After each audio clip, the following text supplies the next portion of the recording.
Hi, I'm Chef Ben. Welcome here to the Chef School at Buehler's Fresh Foods. Today, I am really excited. We're gonna be working with one of my favorite cuts of steak, the porterhouse. Got the strip steak and the tenderloin all rolled into one.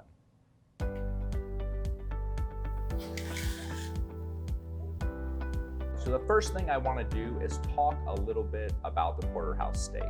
Again, like I said, it has two amazing steak cuts all rolled into one. So you have the strip steak, you can see right here, as well as the tenderloin right here, and then the classic, this T-bone that runs right through here. These are some beautiful certified Angus beef porterhouse steaks. You can tell it's got great marbling. I am really excited to cook these. So it's really important to make sure that you bring your steaks up to room temperature before you cook them. So what this is gonna do is gonna ensure even cooking. And actually when the meat hits the pan, if you don't bring it up to room temperature, the muscles and the tendons are actually gonna seize up, and it's gonna make the product a lot tougher. And again, this will also give you an extra, 25 to 30 degrees to work with, and it'll make your steak cook faster and again, more evenly. First thing we're gonna do is we are going to create a salt and pepper mixture, which I already actually have pre-made here. So I like to do 4 parts salt to 1 part pepper. I just mix that, and again, as we do that, it's gonna make it a lot easier to get a nice coating on the steaks with both ingredients. Right, so we're just gonna take the steaks, we're just gonna season very liberally all over. And again, these are beautiful cuts of meat. We don't really need to put anything else on them besides salt and pepper. All right, fantastic. Now that those are seasoned, we're gonna set these off to the side. And we're gonna prepare a garlic topping. So we're gonna take some room temperature butter, 1 stick. So we're gonna make sure that's nice and soft, just gonna help incorporate everything. We have some fresh parsley and some chopped up fresh garlic. All right. We have a little bit here of dried thyme. Then just a little bit of salt and pepper. So again, super simple and easy. We're just gonna incorporate that and mix that together, set that off to the side. So we're gonna start by placing a cast iron or a saute pan onto medium heat.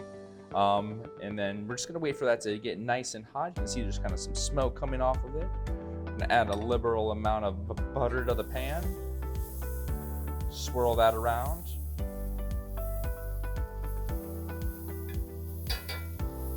All right. Add our first steak.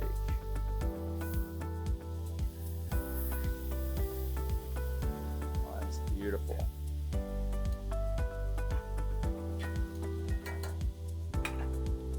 Now we're just gonna let that get a really nice crust on each side of it.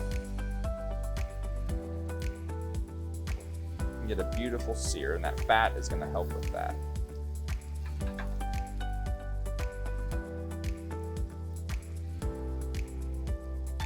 So you have some options here as far as cooking it. You can do it completely in the cast iron, or your saute pan, or if if you like your steak a little bit more on the medium well side, well done, you can also get that nice crust and sear on each side, and then you can move it onto a sheet pan or a baking pan and place that in the oven to achieve the internal temperature that you're looking for. So as well, I want to talk a little bit about internal cooking temperatures. So for rare, you're going to shoot for around 125 degrees. Medium rare is around 135. Medium's around 145. Medium well is 150, and then well done's around 160.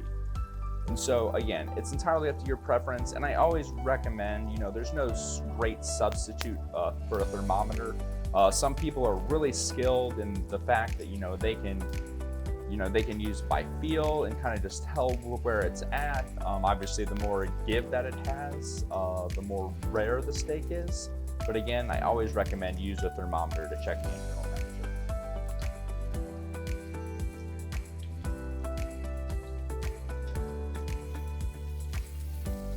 All right, so you can see we have this beautiful golden brown color. I'm gonna let it go just a little bit longer, try to get a little more color in the middle there. But I just wanted to show you how that beautiful texture and color, that sear, that crust the steak is starting to get. All right, Got that beautiful golden brown color. Flip our gorgeous steak there, and we're gonna repeat that on the next side.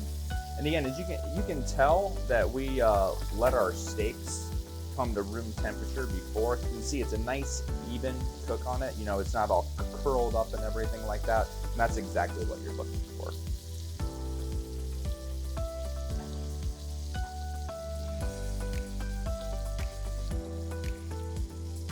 Just gonna take a quick temperature and see where it's at right now. So you always want to go into the thickest part of the steak. We're sitting at about 95 right now there. All right, 120 over there.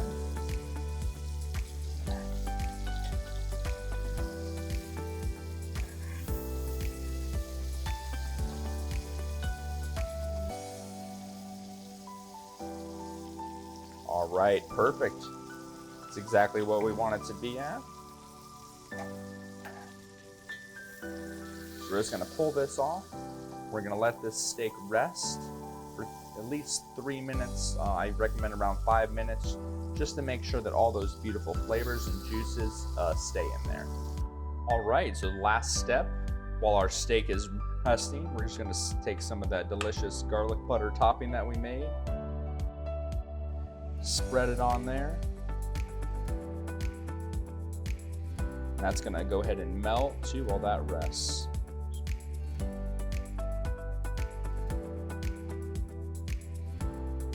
Beautiful.